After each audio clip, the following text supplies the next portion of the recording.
Welcome back to all the viewers. Today we will start with the calculation part of the elasticity of demand. इससे पहले वाले video में हम लोगों ने देख लिया types of elasticity of demand वगैरह हम लोगों ने देख लिया था। तो इस वीडियो में हम लोग देखेंगे कि क्या क्या मेथड्स हैं जिसके द्वारा हम कैलकुलेट कर सकते हैं अपने इलास्टिसिटी ऑफ डिमांड को। तो यहाँ स्टार्ट करते हैं हम लोग। Methods of calculating elasticity of demand. अब इसके जो मेथड्स हैं हम उनके बारे में एक बार डिस्कस कर लेंगे। तो हमारे पास टोटल 3 मेथड्स अवेलेबल हैं। पहला आपका होता है परसेंटेज मेथड, इसी को ऑब्लिक करके प्रोपोर्शनेट भी बोलते हैं।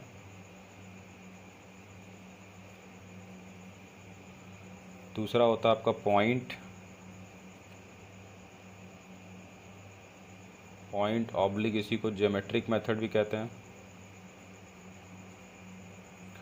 और तीसरा होता है टोटल आउटले और एक्सपेंडिचर और टोटल एक्सपेंडिचर मेथड। ये 3 हमारे पास मेथड्स अवेलेबल हैं।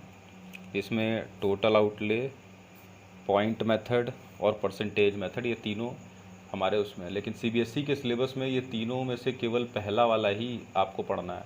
बाकी सारा आप जब ग्रेजुएशन वगैरह जो लोग करते हैं वो ग्रेजुएशन में ये पढ़ना पड़ता है। पहले हम लोग जब थे तो हम लोग को टाइम ये सब पढ़ना था, लेकिन धीरे धीरे सीबीएसई ने सिलेबस रिड्यूस किया था काफ़ी कुछ। तो अभी केवल परसेंटेज मेथड को ही पढ़ना है सीबीएसई बोर्ड के लिए। तो सबसे पहली बात हम स्टार्ट करते हैं परसेंटेज मेथड से विदाउट वेस्टिंग मच टाइम। तो परसेंटेज मेथड क्या है उसके बारे में थोड़ा जान लेते हैं। परसेंटेज मेथड में जो फार्मूला होता है वो होता है ईपी और ED is equal to percentage change in quantity demanded units में upon percentage change in price rupees में। ये हमारा फार्मूला होता है हमारे इलास्टिसिटी ऑफ डिमांड, या हम कहते हैं प्राइस इलास्टिसिटी ऑफ डिमांड का। ये हमारा फार्मूला है। अब बात करते हैं कि फार्मूला एक डेरिवेशन प्रोसेस से आया है, तो वो डेरिवेशन प्रोसेस के बारे में थोड़ा सा जान लेते हैं हम लोग। तो फर्स्ट ऑफ ऑल, अगर किसी चीज़ का हम परसेंटेज चेंज निकालते हैं तो कैसे निकाला जाता है उसके बारे में थोड़ा देख लेंगे। अगर कोई भी चीज़ हमारे सामने है, जैसे मान लीजिए यहाँ पर लिखा हुआ है कि परसेंटेज चेंज, डेल्टा है, डेल्टा मतलब भी चेंज ही होता है। Percentage change in quantity, QD मतलब क्वांटिटी डिमांडेड। तो कैसे निकलेगा? ये निकलता है delta Q upon Q into 100। इसको अदरवाइज हम लिख सकते हैं change in QD upon original QD, original मतलब जो स्टार्टिंग में दिया रहेगा, इंटू 100। यानी डेल्टा क्यू का मतलब हो जाए, या इसको हम लिख सकते हैं डेल्टा क्यूडी भी लिख सकते हैं या क्यूडी भी लिख सकते हैं, लेकिन शॉर्ट फॉर्म के लिए हमने डेल्टा क्यू लिखा हुआ है। तो डेल्टा क्यू का मतलब हो जाएगा change in quantity demanded upon original quantity demand into 100। किसी भी चीज़ का चेंज निकालना है तो उसका सबसे आसान तरीका यही होता है कि जो जितना भी चेंज आया आप उसको ऊपर लिखेंगे और ओरिजिनल जो था उसको नीचे लिखेंगे और इंटू 100 कर देंगे, उसका परसेंटेज चेंज निकल जाता है। सेम इसी तरीके से हम प्राइस का भी लिख सकते हैं। परसेंटेज चेंज इन प्राइस कितना हो जाएगा? तो ये हो जाएगा इसका formula delta P upon P into 100। ये सिंपल है। अब हम क्या करेंगे, जैसा कि हमारा फार्मूला ऊपर में लिखा हुआ है, ये वाला ये फार्मूला हमने लिख रखा है यहाँ पे, तब इस पे इसको पुटअप करके देखेंगे कि किस तरीके से हमारा ये वर्क करता है। तो यहाँ लिखेंगे हम ईपी और या ईडी, हम दोनों में से कुछ भी लिख सकते हैं, इज इक्वल टू, तो ये हो जाएगा delta Q upon Q upon delta P, यहाँ 100 भी रहेगा, into 100 upon delta P upon P into 100। ये कहाँ से आया है? तो ये हम ऊपर से ही लिए हैं। जो ऊपर वाला हमारा ये था, यहाँ से हमने इसको कॉपी कर लिया कि डेल्टा पी अपॉन पी, और ये ऐसे हो गया। अब उसके बाद हम नेक्स्ट देख लेते हैं, इसको थोड़ा और डिराइव कर लेंगे। तो 100 हम चाहे तो काट सकते हैं। हमारे पास जो बचेगा वो बचेगा delta Q upon Q into P upon delta P. ये इंटरचेंज मैंने कर दिया इंटू का साइन डाल के। अब इसको अदरवाइज़ क्या लिख सकते हैं? यहाँ लिख सकते हैं डेल्टा क्यू, ये डेल्टा डेल्टा एक साइड ले लेते हैं, इंटू पी अपॉन क्यू। तो ये आपका नया फार्मूला हो गया E P is equal to change in quantity demanded upon change in price into price upon quantity demanded जो ओरिजिनल है। तो ये आपका जो है ये फार्मूला आपका डेराइव हो गया। ये फार्मूला कैसे आया, तो मैंने डेरिवेशन प्रोसेस बता दिया है कि हाँ किस तरीके से फार्मूला डिराइव हुआ है, तो ये ऐसे हुआ है। उसके बाद इसका एक तरीका और होता है फार्मूला, और वास्ट तरीके से डिराइव होता है, जो कि काफ़ी वो है कॉम्प्लेक्स टाइप का, तो इसलिए उसको हम ना देखते हो, इसी में देखेंगे। ईजी और आसान मेथड है। उसके बाद फिर हम बात कर लेंगे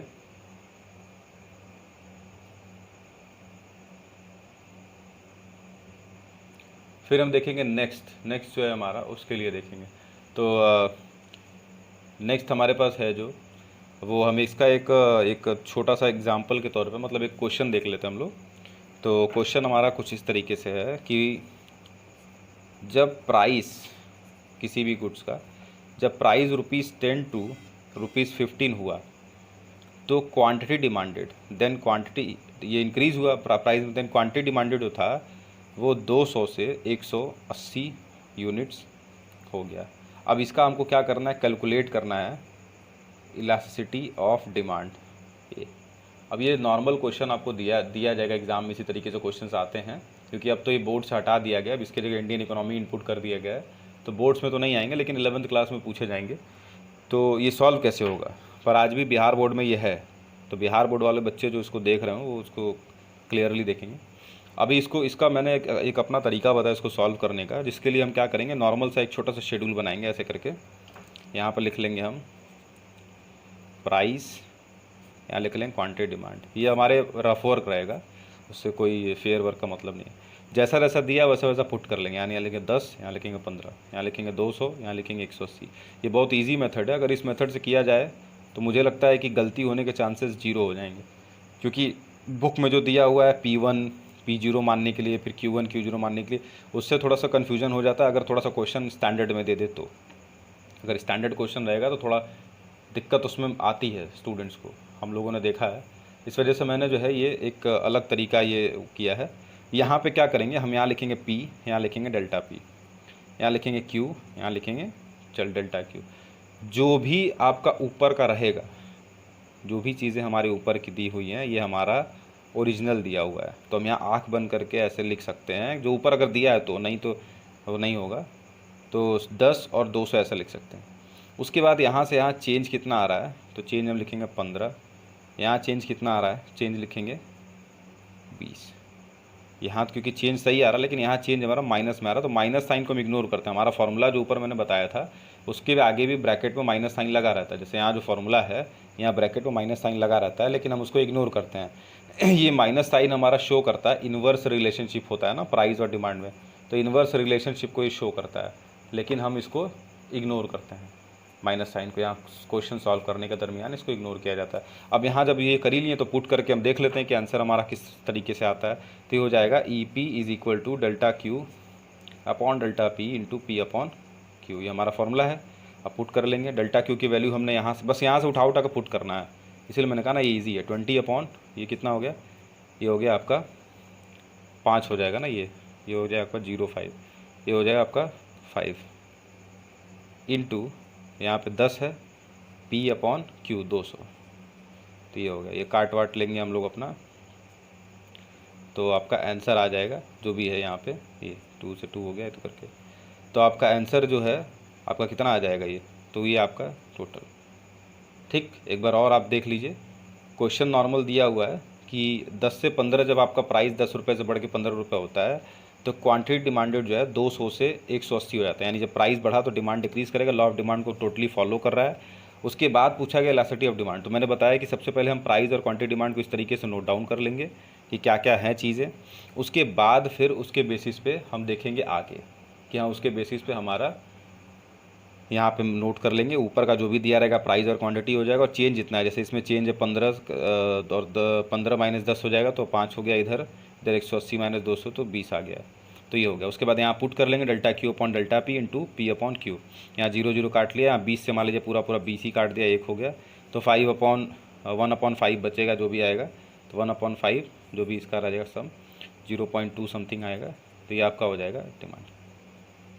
ठीक, तो इस तरीके से करके जो है सॉल्व होता है, ये आपका हो जाए। अब ये 0.2 जो है वो आपका क्या है, तो इसके बारे में हम देखेंगे कि ये आपका ED = 1 है, यानी ये जो डिमांड था वो इन इलास्टिक डिमांड था, इन इलास्टिक डिमांड था। ठीक है, इससे भी क्लियर था कि भाई प्राइस में बहुत ज़्यादा चेंज आ रहा है, 50% प्राइस में चेंज आ रहा है, लेकिन डिमांड में तो 50% चेंजेस ना, मात्र 10% चेंजेस ही शो हो रहा है। इस वजह से ये ऑटोमेटिक इन इलास्टिक तो था ही। ठीक, ये हमारे कुछ फार्मूले के थ्रू हमने इसको एक अच्छे तरीके से देख लिया कि हमारा क्या है। ये एक आपका परसेंटेज मेथड वाला जो है वो क्लियर हो गया। बाकी क्वेश्चंस आपको लगाना पड़ेगा रेगुलर बेसिस पे, तब जाके ये चीज़ें क्लियर होंगी और अच्छे से।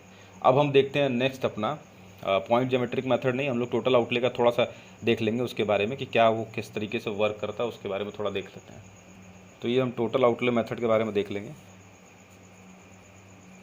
टोटल आउटले मेथड, इसको अदरवाइज टोटल एक्सपेंडिचर मेथड भी कहा जाता है।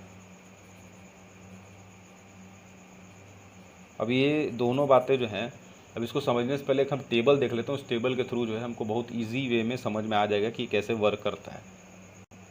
एक छोटा सा टेबल हम देख लेंगे इसके वर्किंग के लिए, तो एक बार में क्लियर हो जाएगा। जैसे यहाँ लिख लिया हमने प्राइस, यहाँ लिख लिया क्वांटिटी डिमांडेड, यहाँ लिख लिया टोटल एक्सपेंडिचर, यहाँ पे हमने लिख लिया रिलेशनशिप, और यहाँ पे लिख लिया प्राइस इलास्टिसिटी ऑफ डिमांड। ये एक छोटा टेबल हम बना लेते हैं, उसके बाद हमको पता चल जाएगा किस तरीके से ये काम करता है। अब हम देखते हैं सबसे पहली बात तो इसमें प्राइस हमेशा ले लेते हैं कुछ भी करके। हम यहाँ ले लिया 3 4 5 6 7 8, यहाँ हो गया 8 7 6 5 4 3। अब क्योंकि हमको टोटल एक्सपेंडिचर निकालना है, तो अगर कोई प्राइस थी 3 रुपये का सामान था और 8 क्वांटिटी डिमांडेड की गई, 8 पीसेस की, 8 यूनिट्स की डिमांड की गई है, ये यूनिट्स में होगा, ये आपका रुपीज़ में रहता है, सबका साइन है, ये भी आपका रुपीज़ में रहेगा। तो हम कितना खर्च किए, टोटल एक्सपेंडिचर कितना होगा, तो इंटू कर देंगे, ये हो जाएगा 24, यहाँ भी हो जाएगा 28, ये हो जाएगा 30, ये हो जाएगा 30, ये हो जाएगा 28 और ये हो जाएगा 24। तो ये हमारा बन गया। अब इसको हम 3 पार्ट में डिवाइड कर लेते हैं। पहला पार्ट आपका हो गया ये, दूसरा पार्ट हो गया ये। पहले पार्ट में जो हम देख रहे हैं रिलेशनशिप, तो क्वांटिटी डिमांड को इग्नोर किया जाए क्योंकि हमारा यहाँ प्राइस और टोटल एक्सपेंडिचर के बीच में ही रिलेशनशिप देखा जाएगा। तो पहले वाले में है प्राइस हमारा क्या हो रहा है 3 से 4, यानी प्राइस जो है हमारा इंक्रीज़ कर रहा है, बट टोटल एक्सपेंडिचर क्या हो रहा है, टोटल एक्सपेंडिचर 24 से 28 हो रहा है, यानी टोटल एक्सपेंडिचर ऑल्सो इंक्रीजेस। दूसरे में हम देखेंगे, दूसरा मतलब इस बॉक्स का देखेंगे, तो प्राइस हमारा फिर भी इंक्रीज़ कर रहा है, 5 से 6 हो रहा है, और टोटल एक्सपेंडिचर हमारा कांस्टेंट है, 30 है, 30 हो रहा है। तीसरे में हम देखेंगे कि प्राइस हमारा यहाँ इंक्रीज़ कर रहा है, लेकिन टोटल एक्सपेंडिचर यहाँ पे डिक्रीज़ करता हुआ नज़र, 28 से 24 हो गया। अब यहाँ हम रिलेशनशिप कैसे बनाते हैं इसमें, तो रिलेशनशिप ऐसे बनता है कि जब प्राइस और टोटल एक्सपेंडिचर के बीच में डायरेक्ट रिलेशनशिप होता है, यानी हम यहाँ लिख सकते हैं ये डायरेक्ट रिलेशनशिप है, ये आपका इन्वर्स रिलेशनशिप है, और ये कांस्टेंट है। तो अगर डायरेक्ट रिलेशनशिप है तो उसको हम लोग बोलते हैं इलास्टिक, यानी डिमांड उस केस में इलास्टिक डिमांड कहलाएगा, यानी ED इज़ ग्रेटर देन 1, इसका आंसर आएगा। जब कांस्टेंट होता है तो हम बोलते हैं उसको यूनिटरी, यूनिटरी मतलब ED इज़ इक्वल टू 1। और जब दोनों इन्वर्स उसमें शो करते हैं, इन्वर्स रिलेशनशिप शो करते हैं, इन्वर्स नेचर शो करते हैं, तो वहाँ पे हम देखते हैं, सॉरी यहाँ पे इन इलास्टिक होगा, यहाँ होगा आपका इलास्टिक, इलास्टिक डिमांड, यहाँ होगा ED इज़ ग्रेटर देन 1, यहाँ ED इज़ लेस देन 1 हो जाएगा, क्योंकि ये साथ ही साथ डायरेक्ट रिलेशनशिप शो कर रहे हैं इस वजह से। ठीक है, यहाँ इन इलास्टिक होगा। ये हमारा हो गया टेबल कंप्लीट। ठीक, यहाँ पे कॉमन सेंस की बात है, बस यहाँ रिलेशनशिप का ये वाला जो पार्ट है ना, रिलेशनशिप वाला, कि जब प्राइस और टोटल एक्सपेंडिचर दोनों इंक्रीज़ या दोनों डिक्रीज़ कर रहे हो तो इन इलास्टिक डिमांड को शो करते हैं। जब प्राइस बढ़ रहा हो या प्राइस कम हो रहा हो लेकिन टोटल एक्सपेंडिचर कांस्टेंट हो तो यूनिटरी को शो करते हैं। जब प्राइस और टोटल एक्सपेंडिचर अपोजिट में बढ़ते घटते यानी इन्वर्स रिलेशनशिप शो करते हैं तो इलास्टिक डिमांड होता है। बस यही आपका जनरल ये है इस पर टोटल एक्सपेंडिचर। इससे क्वेश्चंस पूछे जाते हैं कि टोटल, जैसे ये क्वेश्चन दिया हुआ है, अब इसमें निकालने को पूछ देगा कि भाई 3 है तो ये 8 है तो 24 है, तो पूछ देगा इसमें कि ऐसे क्वेश्चन देगा 3 से 4 हुआ, टोटल एक्सपेंडिचर दे देगा, तो आपको डिमांड कैलकुलेट करना पड़ेगा, तो आप उसको डिवाइड कर लेंगे, डिमांड कैलकुलेट हो जाएगा। ये पूरा रहा आपका अभी तक का जो है दोनों मेथड के बारे में। सो इसके बाद नेक्स्ट वीडियो हम लोग कुछ चीज़ों को और देखेंगे। So thank you for watching this.